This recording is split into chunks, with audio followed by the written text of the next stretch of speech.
कारण का त्या लवांडेने आमच्या साधू संतांबद्दल, आमच्या हिंदू धर्माच्या महाराजांबद्दल जे काय अपशब्द वापरले, त्या दृष्टिकोनातून हिंदू समाजामध्ये हा राग, ही चीड निर्माण होणं साजेशी आहे. मग लवांड्यांनी आपलं थोबाड थोडं बंद केलं असतं. आमच्या हिंदू राष्ट्रामध्ये राहूनच अगर आमच्या साधू संतांवर अगर अशा पद्धतीने कोण खालच्या दर्जाची टीका करण्याची हिंमत होत असेल तर असे कार्यक्रम अपेक्षितच आहेत. शेवटी हिंदुत्वादी विचाराचे आम्ही सगळे जण लोक आहोत. राष्ट्रवादी काँग्रेस, बीजेपी, शिवसेना हे नंतर, मुळात आम्ही हिंदू आहोत. आणि हिंदू असताना आमच्या धर्माला वाढवण्यासाठी धर्माचे आशीर्वाद देणारे जे आमचे धर्मगुरू आहेत त्यांच्या बाबतीमध्ये कोणीही अगर अपशब्द वापरत असेल तर हा ये तो सिर्फ झाकी आहे, पुरा पिक्चर बाकी आहे. एवढं लक्षात ठेवावं आणि अवकाशात राहावं. महात्मा फुले, क्रांतीज्योती सावित्रीबाई फुले ज्यांच्यासाठी लढले, म्हणजे बहुजन समाजातल्या मुला मुलींना तिथे संधी मिळावी.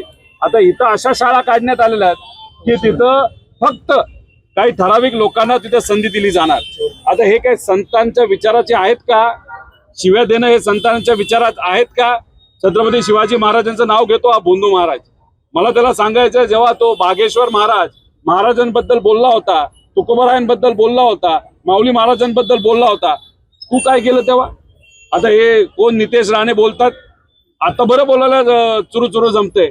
जेव्हा महाराजांबद्दल बोललं गेलं होतं, डॉक्टर बाबासाहेब आंबेडकरांबद्दल बोललं गेलं होतं, महात्मा फुलेंबद्दल बोललं गेलं होतं, कर्मवीर भाऊराव अण्णांबद्दल बोललं गेलं होतं, तुकोबारायांबद्दल बोललं गेलं होतं, आपल्या ज्ञानेश्वर माऊलींबद्दल बोललं गेलं होतं, तेव्हा हा चुरू बोलणारा मंत्री कसा बेळात जाऊन बसला होता?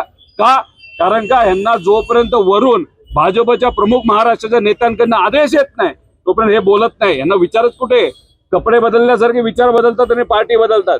त्यामुळे आम्ही सर्वजण संतांच्या विचाराबरोबर आहोत, शिवशाहू फुले आंबेडकरांच्या विचाराबरोबर आहोत आणि हा विचार जपण्यासाठी प्रयत्न करणारे विकास भाऊंसारखे आणि इतरही अन्य जे कोणी वारकरी संप्रदायाचे लोक असतील, कार्यकर्ते असतील, त्यांच्याबरोबर आहोत. आणि मला जाता जाता सर्व वारकरी संप्रदायाच्या लोकांना मला विचारायचंय, कुठल्या संतांनी शिवीगाळ सांगितलं?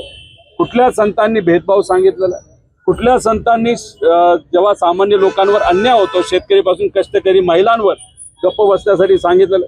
संतांनी नेहमी सांगितलं माणुसकी जपा. माणुसकी आपण जपतोय. त्यामुळे हे घुसखोर जे आहेत, जे मनुवाद पुढे घेऊन चाललेले आहेत, महिलांच्या प्रती कुठेतरी अनादर करणारे ही लोक